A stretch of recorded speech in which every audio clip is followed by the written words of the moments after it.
سلام بینندگان عزیز، امروز چهارشنبه ششم نوامبر است. ساعت به وقت شهر پراگ رسیده. حالا فرصت اعلان سرخط موضوعهای برنامه خبری امروز فرا رسید. تفصیلات این و گزارش‌های دیگر را در برنامه اخبار آزادی ساعت رسا یک در پخش مستقیم و هم ثبت آن را در صحیفه آزادی ویدیو در شبکه اجتماعی یوتیوب می‌توانید تماشا کنید. مقامات تاجیکستان اعلان کردند که حمله به دیدبانگاه مرزی سلطان آباد کار دست گروه دولتی اسلامی بوده است. در این حمله یک مرزبان، یک کارمند پلیس و 15 حمله‌ور کشته شدند. مرکز مطبوعات نیروهای مرزبانی تاجیکستان اطلاع داد که بعد از پرسش بازداشت شده ها معلوم گشت که آنها شب 3 نوامبر از قلمروی ولسوالی و یا ناحیه قلعه زال افغانستان با دستور گروهی به نام دولت اسلامی وارد حدود ناحیه قبادیان شدند و به دیدبانگاه سرحدی اشقاباد حمله کردند.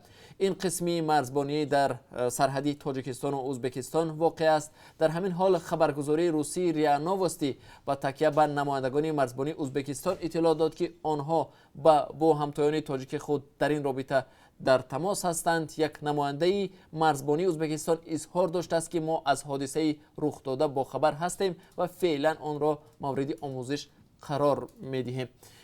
بیننده ارجمند، تفصیلات این موضوع را در برنامه اخبار به شما تقدیم خواهیم کرد و ضمناً حمله در حال به عمل آمد که پرزیدنت امامعلی رحمان در سفر به کشورهای اروپایی است. سفر رئیس جمهور امامعلی رحمان روز 5 نوامبر از شویцария آغاز یافت. در این سفر رئیس جمهور با اولی ماورر پرزیدنت کنفدراسیای شویцария و همچنان مدیران ارشد شرکت گلنکور این کشور دیدار و ملاقات داشت.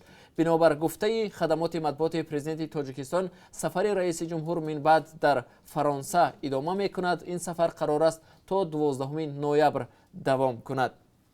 تفصیلات این سفر را نیز در برنامه اخبار برایتان خواهم گفت.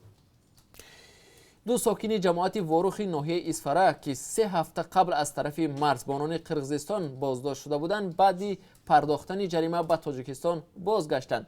مرافعه دادگاهی آنها روز 5 نوامبر برگزار شده است. دادگاهی بادکند با اسجان بابا حسنов و دلشاد کریموف را به عبور غیرقانونی مرز گناهکار دانست و امر داد که هر دو 37,000 سامانی جریمه سپارند. هر دو در مجموع با پرداختن 74,000 سامانی جریمه آزاد شدند و عین زمان به زادگاهشان اسفره برگشتند. تفصیلات رهایی دو تاجیک از زندان قرقیزستان را در برنامه اخبار برایتان خواهم گفت. در تلاش به دست آوردن 50,000 سامانی و گذشت از گناه قاتل فرزند خود، رومی شوعظیموف کارگردان جوان تاجیک فیلم تازه خود خواب میمون را آفرید که قهرمانش به همسایه خویش که از لاتاری 50,000 سامانی پول برده است حسد میبرد و تلاش دارد با هر راه این پول را به دست آورد. قهرمان این فیلم با چه راه 50,000 سامانی را به دست میآورد و تماشابین تاجیک این فیلم را چگونه پذیرفت؟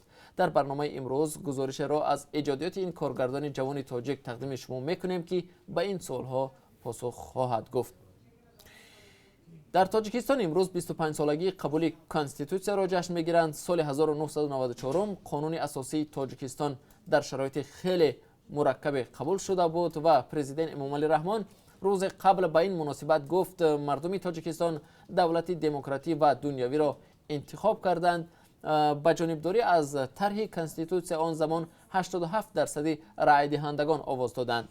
6 نوامبر بنابراین در تاجیکستان روز استراحت رسمی است. به این مناسبت قانون عفو نیز قبول شد که گفته می شود حدود 20,000 نفر محکوم شدگان و عیبدار شوندگان را در بر می گیرد. تا کنون هزارها نفر از زندانهای تاجیکستان طبق این قانون آزاد شدند. بیننده ارجمند، ما هر لحظه خبر و حادثه های تاجیکستان و جهان را پیگیری میکنیم. در برنامه اخبار شما را با آخرین تحولات تاجیکستان و جهان آشنا میسازیم. تا کمتر از 3 ساعت دیگر ما را در پخش زنده در صحیفه آزادی ویدیو در شبکه اجتماعی یوتیوب و هم صحیفه های رادیو آزادی در فیسبوک و ادنا کلاسیکی همراهی کنید.